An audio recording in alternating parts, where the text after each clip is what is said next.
You know, yesterday was one of our favorite days in Long Beach. It was Irish Day. Yes. Unfortunately, the weather wasn't too good. It was very cold and very windy. And I'd have to say we probably got about 40% of what we got. But we were still out there marching. It was still a great honor for the broadcasting on the beach with Halftime Howie staff and radio show to dance in the parade. So, Rocco, even though we didn't get the turnout we normally get, Irish Day was still fun to take part in. No, totally, Howie. I think that it's always a great privilege to get to march in the parade, and I thank everybody who came and who showed support for everybody that marched, including ourselves. We had a wonderful time doing it. It's just very exhilarating. I think what it is about Long Beach and what makes the town so special is that no matter what, everybody comes down for things. We're all kind of have the same energy. We all have a great time. Yes, during the day it wasn't quite as, up there because, the weather kept a lot of the out-of-towners away. But some people actually think that, the out-of-towners kind of make it a bit more problematic, for everything. But, everybody here, we do a great job. We had fun, especially during the evening, more people came out.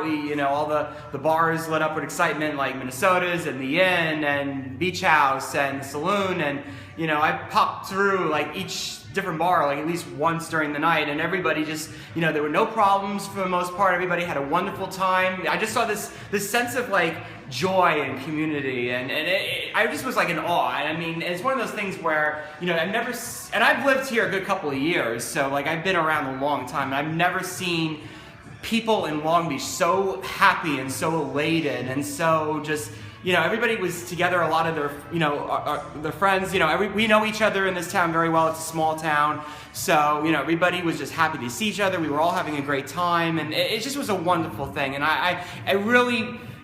it renews my sense of why I love this place so much, because everybody here just enjoys themselves, and they have, they just really, they love this place, and we're like a second family here, and there's just nothing like it, like as far as, in all the years I've been alive. Well, Rocco, you did mention the bars, and I got to tell you, the bars in all over New York, from New York City, the Bronx, Long Island, they're going to be hopping because for the first time in like 10 years, both the Mets and the Yankees are going to be in the playoffs. And Rocco, you are a diehard Met fan. Yes, sir. You've waited 9 years. Yes. How pumped are you to see your Mets in the playoffs, going out to LA and living that dream? How pumped are you to see the Mets in the playoffs?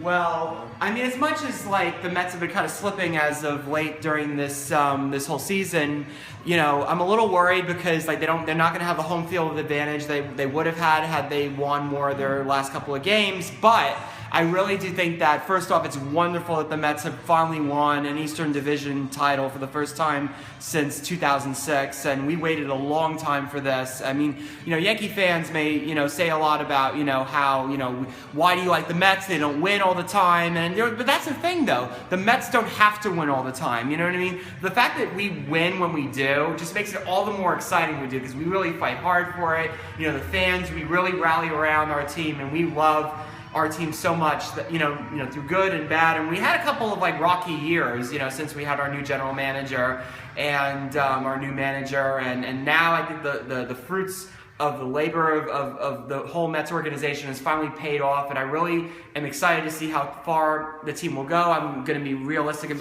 my expectations that, to go to distance, hopefully we can do well. We can get a pennant, National League pennant, and make it to the World Series for like the first time since, 1999 when the Mets faced off against the Yankees, and that was one of like the best World Series ever, just the fact that it was the Yankees and the Mets together. Hopefully the Yankees will do well as well. I'm a Met fan, but I do love my New York teams, and it's great that the Yankees won the wild card spot, and hopefully they'll get the wild card and they'll make it far into the playoffs. So I really hope that, just to see New York do so well again in baseball, because we love baseball. Baseball is like in the blood of the New Yorker, and it's one of those things where people say like, oh, oh, politics are the things that divide us. No, being a Met and a Yankee fan, like that's one of those things that will polarize you in New York, because there's just something, you know, I mean, like there's so much passion on either side of the aisle, whether you're a Met fan or a Yankee fan, and you know, it's a wonderful thing because, you know, hey, we're New York, we have a lot of people here, and it's worth having the two, you know, teams in our time. It's always been that way. So, you know, it's just, I'm really looking forward to seeing what will happen.